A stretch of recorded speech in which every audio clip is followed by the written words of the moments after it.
তো হ্যালো, আসসালামু আলাইকুম ভিউয়ার্স। তো আজকে আরেকটি নতুন গল্প নিয়ে আপনাদের সামনে হাজির হয়ে গেলাম। গল্পের নাম হচ্ছে 5 নম্বর কক্ষ। একটা গ্রামে পুরনো একটা স্কুল ছিল। স্কুলটা বহু বছর আগেই বন্ধ হয়ে গেছে। গ্রামের মানুষ বলতো স্কুলের 5 নম্বর কক্ষটা হচ্ছে ভুতুড়ে। অনেকেই নাকি ভেতরে গিয়ে অসুস্থ হয়ে ফিরেছে, কেউ কেউ তো বেহুশ হয়েও গিয়েছে। রাতের বেলা সেই স্কুলের ভেতরে কারো হাঁটা চলার শব্দ শোনা যেত, আবার মাঝে মাঝে মেয়ের কান্নার আওয়াজ আসতো, কিন্তু ভিতরে গিয়ে কেউ কিছু খুঁজে পেত না। একদিন শহর থেকে এক শিক্ষক এলেন, নাম সোহেল। তিনি গ্রামের কোচিং করাবেন ঠিক করেছেন, কিন্তু থাকবেন কোথায়?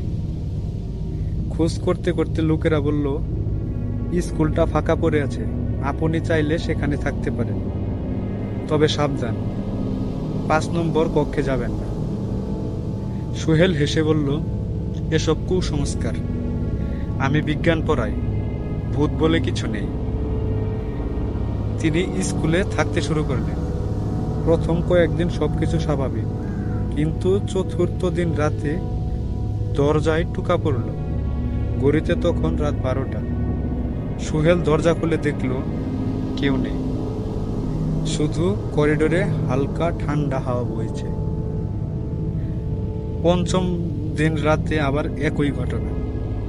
এবার দরজার বাইরে তিনি মৃদু কান্নার শব্দ শুনলেন। মনে হলো শব্দটা আসছে 5 নম্বর কক্ষ থেকে। পরের দিন সকালে গ্রামের মানুষদের জিজ্ঞাসা করতেই তারা ভয়ে বলল, ওই কক্ষে এক ছাত্রী বহু বছর আগে মারা গিয়েছিল।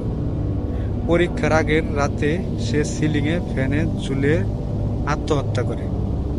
তারপর থেকেই ওখান থেকে কান্নার আওয়াজ ভেসে আসে।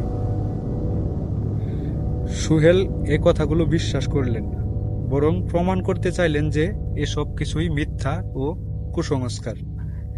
রাত 12টায় টর্চ নিয়ে তিনি ঢুকে পড়লেন 5 নম্বর কক্ষে। কক্ষটা অন্ধকার ও ধুলোয় ভরা। ভেতরে ঢুকতেই দরজাটা ঠাস করে বন্ধ হয়ে গেল।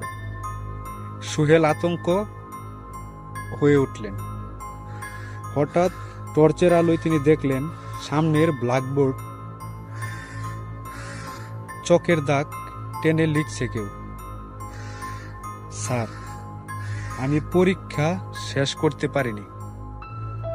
এসব কণ্ঠ ভেসে আসছিল। সুহেল ভয়ে জোরে দরজায় ধাক্কা দিতে লাগলেন।